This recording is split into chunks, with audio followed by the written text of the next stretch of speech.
Hello everyone and welcome to the second recording in our Structured Observation Best Practice series. These recordings are designed to support planning of the structured observations to help your students achieve the highest marks that they can. They should be watched alongside the professional discussion videos that can already be found on our playlist and Assessor Padlets. I'm Gemma McGregor and many of you will know me already, and I'm the Provider Development Officer for Education and Early Years T-Level at NCFE, and I'm joined by one of my colleagues and very experienced moderator, Laura Robshaw.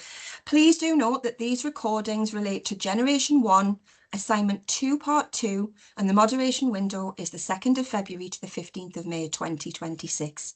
Now let's take a look at Structured Observation 2 for Early Years Educator. Okay, so Structured Observation 2 is about contributing to an enabling environment. In this short video, we're going to talk through each of the criteria and some top tips for planning for this. They should be watched in conjunction with the professional discussion video series. So over to you, Laura, for a summary of Structured Observation 2. Thank you. For Structured Observation 2, we find that the best planning for these observations are ones where students consider opportunities for both adult-led and child-initiated activities, as well as carefully selecting books and resources that help them to meet the criteria around equality of opportunity, so S126, and feelings and emotions, S220. The activity descriptor includes assessing the student's ability to contribute to an enabling environment, making use of both planned and unplanned opportunities. Students tend to plan an interactive display, role play area, share a story, an activity, or a creative area.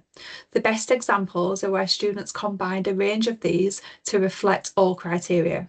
So some good, again, we don't want to share specific examples because they should be individual to the setting and to the children that you're working with, but some good examples include, for example, one where a student shared a YouTube clip in a story around Eid and Ramadan, which was adult-led, but they then set up the room with a range of other activities, including a home corner with a prayer mat, a sand with words to find, a mark-making table for the children to write letters to their families, and the children could then choose what they wanted to do, so real child-initiated, and then the student went around the room and then supported, knew when to step back and knew when to intervene, so they could really develop skills and knowledge.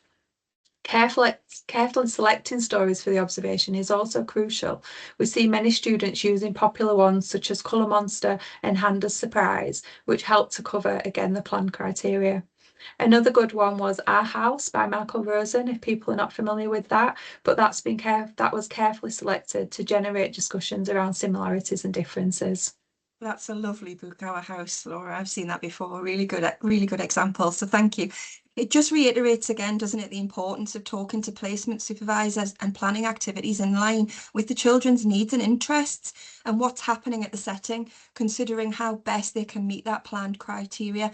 Have you got any other tips specific to criteria for this one? Yeah, so for S02, S126 is about promoting equality of opportunity and anti-discriminative practice. A discussion is allowed for this, but we find that sometimes because of that, there's missed opportunities within the observation to demonstrate how they've considered those individual needs and interests in the planning and provision of resources and how they celebrate diversity of culture and family background. So these should be planned for and implemented, especially to achieve those higher marks. Okay, so can a professional discussion be used for this criteria? Yeah, it can, and we do find that students talk really well about how they celebrate other cultures and traditions, but they often lack detail through examples of how equality, diversity and inclusion is promoted, and how they might challenge discriminative practice and refer to their policies and like legal requirements around this as well. That's needed, especially to achieve those higher marks. Okay. I can see that a discussion is also allowed for S3.7 and 3.8. So what else should students be doing for this criteria? So for this one, really, again, child observations and planning are crucial to achieve those higher marks. When they can show that they've planned and facilitated educational activities and play opportunities to meet the needs of children, including additional needs if relevant, then it supports those marks. By outlining all the assessed skills within the plan, so links to the curriculum, differentiation, individual needs, theories, philosophical approaches, and then confidently implementing them. A discussion is allowed and enables them to build on their understanding. For example, how they could talk here about how they differentiated the activity to support individual needs of children.